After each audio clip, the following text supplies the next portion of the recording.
possible to go on that one either, is it? No. The museum archives hold a rare treasure. The sands of Egypt recently yielded up a perfectly flat piece of stone that lists the names of certain workers. It is an attendance record, 5,000 years old, and it records, day by day, the date and the reason for each workman's absence.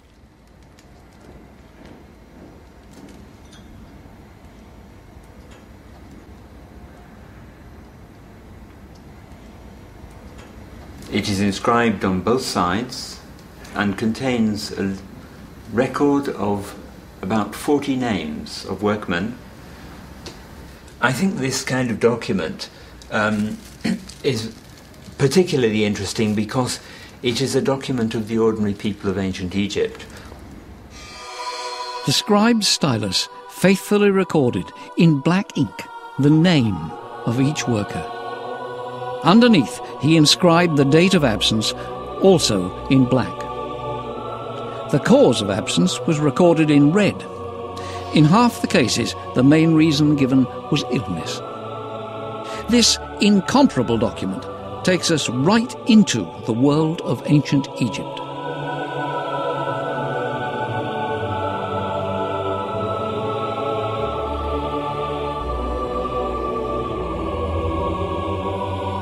"2,500 years before Christ, a young man called Seba was away from work for one day. What reason did he give for his absence?"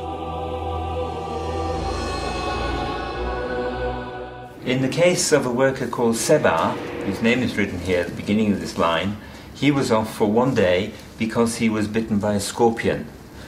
This is a kind of accident which could have happened even in the house in the village. The village where these workers lived was situated on the desert where scorpions are quite common. And in the case of the worker called Konsu, whose name is written here, he was absent firstly because he was ill for some days here, but then more interestingly, later on, we are told he is at his festival at this point. And this may be a family or personal celebration, such as a birthday, for example. The pyramid workers had a wide variety of reasons. Passer left the workers' village when he heard that his young son was sick. From the details of the life of these workers on this record, we can see that they were free people. They had their own lives which were reasonably pleasant for the time.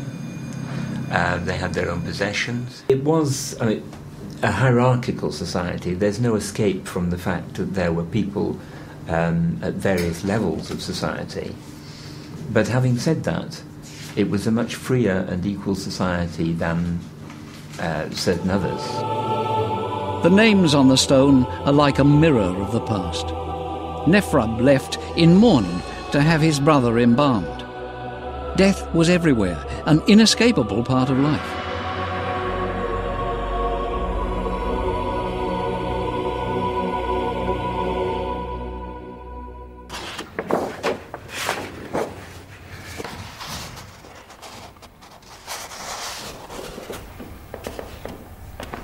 On arrive à ce paradoxe dans l'Égypte ancienne que ce qui paraît être leur obsession de la mort et qui en fait est celle de continuer la vie de l'autre côté, aboutit à cette chose donc paradoxale qui est que rien mieux que les tombes, le décor des tombes ou le mobilier des tombes ne parle mieux de la vie quotidienne. Le but n'est pas de la raconter, mais il est de mettre à la disposition des gens qui sont enterrés dans la tombe, de mettre précisément tout ce qui peut recréer, par la vertu créatrice de l'image ou de l'écrit, la vie qu'ils ont connue et qu'ils souhaitent continuer à connaître dans l'autre monde.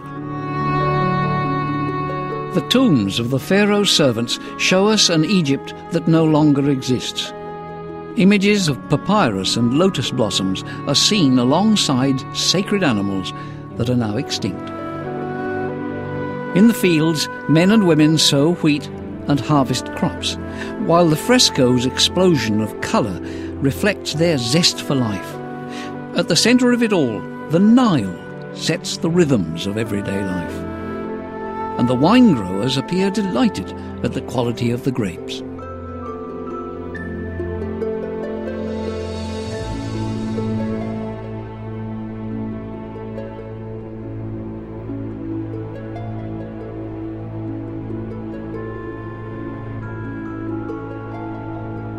The family was very important.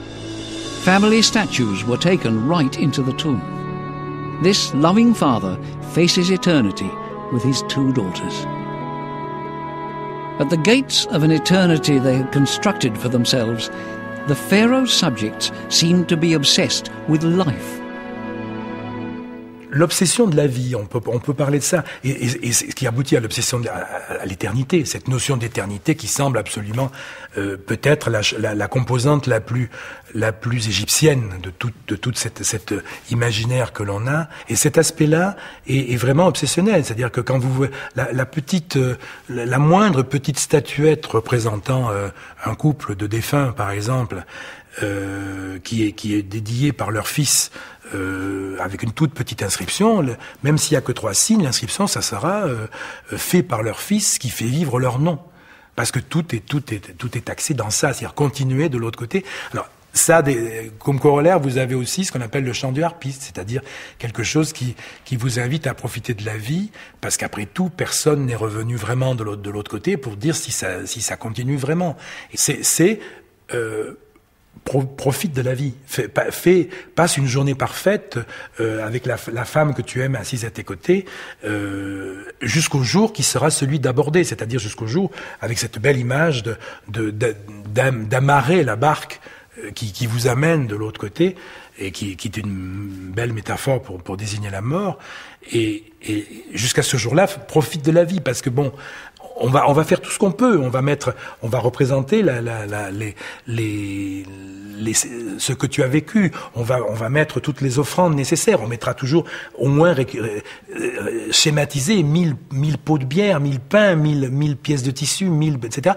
1000 têtes de bétail, 1000 pièces de viande. Mais tout ça c'est très bien. Tout est mis dans la tombe. Mais fais un jour heureux. Passe une journée parfaite parce que personne n'est revenu. To accept the idea of death, the Egyptians built tombs that looked like houses.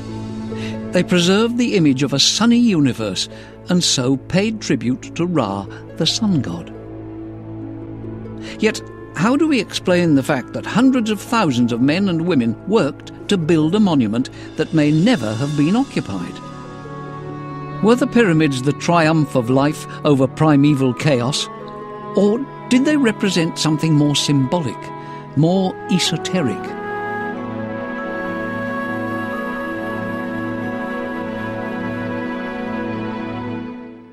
"2,500 years before Christ, in what would become Europe, populations of hunters lived in primitive wooden huts. In Giza, at the same time, hundreds of thousands of workers were beginning their gigantic task. This was Egypt's golden age. Her merchants ventured into the Mediterranean. Their caravans journeyed as far south as Sudan. And all along these routes, trade flourished. Pharaoh held absolute power.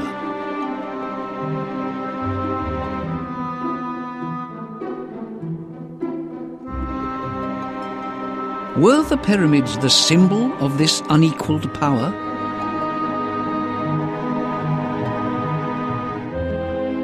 When his officers decided to climb the pyramids at Giza, Napoleon calculated that the 3 together contained enough stone to build a wall 3 meters high and 30 centimeters wide right around France. How long did these huge projects go on for? For the last 200 years there have been many theories, but we still don't have an answer. Given the scorching desert heat, why did free men agree to build them?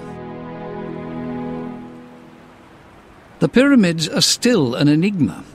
Every day, as they catch the last rays of the sun, their giant shadows blot out our questions.